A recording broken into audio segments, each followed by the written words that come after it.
প্রিয় দর্শক বন্ধুরা, এই মুহূর্তের জন্য আপার প্রাইমারি থেকে মার্চ মাসের সেকেন্ড উইকে দাঁড়িয়ে অত্যন্ত গুরুত্বপূর্ণ একটি এক্সক্লুসিভ খবর আপডেট উঠে আসছে। মার্চেই কি তবে জট কাটবে ম্যাট কেসের? কমিশনের পক্ষ থেকে তো তৎপরতা চোখে পড়ার মতো। বন্ধুরা, এই ভিডিওর মধ্যে সবটাই তুলে ধরার চেষ্টা করছি। গুরুত্বপূর্ণ ভিডিওটিকে অবশ্যই সম্পূর্ণ শেষ পর্যন্ত শুনে বোঝার চেষ্টা করবেন ও ভিডিওটিকে শেষ পর্যন্ত দেখে নেবেন। যে সমস্ত বন্ধুরা চ্যানেলটি এখনও সাবস্ক্রাইব করেননি, সাবস্ক্রাইব করে নিয়ে সঙ্গে থাকবেন, কারণ আপনাদের জন্য জরুরি ভিত্তিতে এই আর্জেন্ট ভিডিওটি তৈরি করা। চলুন আমরা কথা না বাড়িয়ে মূল আলোচনার মধ্যে প্রবেশ করি। বন্ধুরা, আমরা দাঁড়িয়ে রয়েছে মার্চ মাসের সেকেন্ড উইকে এবং অত্যন্ত ভাইটাল একটি সময়ের মধ্যে দিয়ে আমাদের সকলকেই কিন্তু যেতে হচ্ছে।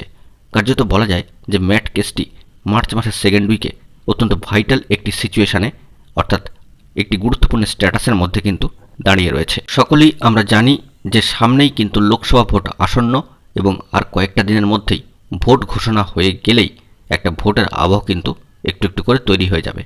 ইতিমধ্যেই মার্চ মাসের 12 তারিখে যে প্রিভিয়াস হিয়ারিংটি হয়েছে সেখান থেকে অনেক বিষয় কিন্তু স্পষ্ট যে জট কাটবে কি কাটবে না, এবং অনেকেরই কিন্তু একটা প্রশ্ন ছিল যে কমিশনের পক্ষ থেকে তৎপরতা গ্রহণ করা হচ্ছে না।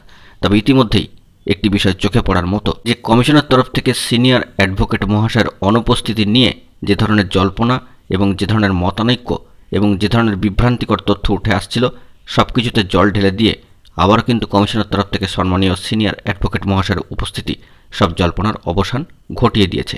এক কথায় বলতে গেলে তার উপস্থিতি এবং তিনি যে ম্যাট কেসটির হিয়ারিংকে পুরোপুর পর্যবেক্ষণ করেছেন, যাবতীয় বিষয়গুলিকে লিপিবদ্ধ করেছেন, অর্থাৎ নোট ডাউন করেছেন, তাতে করে একটি বিষয় স্পষ্ট যে পরবর্তী ক্ষেত্রে কমিশনের তরফ থেকে যখন আর্গুমেন্ট বা বক্তব্য পেশের সময় আসবে বা যে সমস্ত অভিযোগগুলি উঠে আসবে তা খণ্ডনের ক্ষেত্রে এই লিপিবদ্ধকরণ বা তার যে দূরদৃষ্টিতা, তার যে পর্যবেক্ষণ অত্যন্তই কিন্তু গুরুত্বপূর্ণ হতে চলেছে। অবশ্যই আরেকটি বিষয় আমাদেরকে মাথায় রাখা দরকার যে কমিশনের তরফ থেকে আপার প্রাইমারি রিলেটেড বিষয়গুলিকে কেন্দ্র করে কিন্তু জোর প্রস্তুতি শুরু হয়ে গিয়েছে। যে সমস্ত বিষয়গুলিকে কেন্দ্র করে কোনো ধরনের জট নেই, মহামান্য কলকাতা হাইকোর্টের নির্দেশ রয়েছে সেই 10% সংরক্ষণ বা 10% সংরক্ষিত আসনে প্যারাটিচার বন্ধুদের জন্য ইতিমধ্যেই ফিজিক্যালি ডকুমেন্টস ভেরিফিকেশন প্রসেস সুষ্ঠুভাবে সম্পন্ন করেছে কমিশন। অর্থাৎ কমিশনের পক্ষ থেকে এই বিষয়ে সদর্থক পদক্ষেপ গ্রহণ করা হয়েছে এবং আমরা কিন্তু দেখে ফেলেছি যে তাদের ইন্টারভিউ নোটিফিকেশনের যে নোটিফিকেশান সেটি অফিসিয়ালি প্রকাশ করে দিয়েছে West Bengal central school service commission. এক কথায় বলতে গেলে আপার প্রাইমারি রিলেটেড জটহীন বিষয়গুলিকে কেন্দ্র করে ম্যাট কেসের সাথে সাথেই কিন্তু সমান্তরালভাবে চালিয়ে নিয়ে যাচ্ছে কার্যক্রম West Bengal central school service commission. তাদের যে ইতিবাচক পদক্ষেপ অবশ্যই কিন্তু চোখে পড়ার মতো। এক কথায় বলতে গেলে কমিশনে কিন্তু জোর তৎপরতা চলছে। এই মার্চ মাসে জট কাটবে কিনা সে বিষয়ে আরেকটি বিষয় উল্লেখ করতে হয় যে ধারাবাহিক হিয়ারিংয়ের যে একটা প্রস্তুতি, অর্থাৎ আবারও আগামীকালকের জন্য এই মামলা যে শুনানির জন্য নেক্সট ডেট ধার্য হয়ে রয়েছে। এইভাবে মার্চ মাস জুড়ে যদি এই মামলার ধারাবাহিক হিয়ারিং চলতে থাকে তবে কিন্তু জট কাটবার এবং এই মামলার একটা ইতিবাচক প্রভাব যে উঠে আসবে তা আভাসে ইঙ্গিতে কিন্তু সম্ভাবনার জায়গায় একটু একটু করে তৈরি হবে। সেই দিকে আমাদেরকে অবশ্যই লক্ষ্য রাখতে হবে। তবে মঞ্চের পক্ষ থেকে হিয়ারিং শুরুর পূর্বেই কিন্তু কমিশনের সাথে যোগাযোগ করা হয় এই মাসের শুরুতেই, এবং কমিশনের তরফ থেকে কিন্তু আশাবাদী বার্তা ব্যক্ত করা হয়। অবশ্যই মঞ্চের তরফ থেকে এই বিষয়ে বক্তব্য পেশ করা হয়েছিল বা রাখা হয়েছিল যে কমিশনের তরফ থেকে ও রাজ্য সরকারের তরফ থেকে সিনিয়র আইনজীবী অ্যাডভোকেট মহাশয়রা উপস্থিত থেকে এই মামলার অতি দ্রুত নিষ্পত্তি করতে হবে, এবং বলা যেতে পারে কমিশনের পক্ষ থেকেও কিন্তু এই বিষয়ে জোর আশ্বাস বা বার্তা কিন্তু দেওয়া হয়েছিল।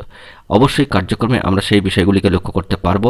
মঞ্চের পক্ষ থেকে বিশিষ্ট আইনজীবীও কিন্তু যথেষ্ট পরিমাণে ইতিবাচকভাবে সমস্ত বিষয়গুলিকে তুলে ধরেছেন গত হিয়ারিংয়ে। সুতরাং বন্ধুরা, সবশেষে এটা বলতেই হচ্ছে যে মার্চ মাস জুড়ে ম্যাট কেসের ধারাবাহিক হিয়ারিং ম্যাট কেসটিকে একটি সম্ভাবনা বা ফলাফলের দিকে কিন্তু নিয়ে যাবে।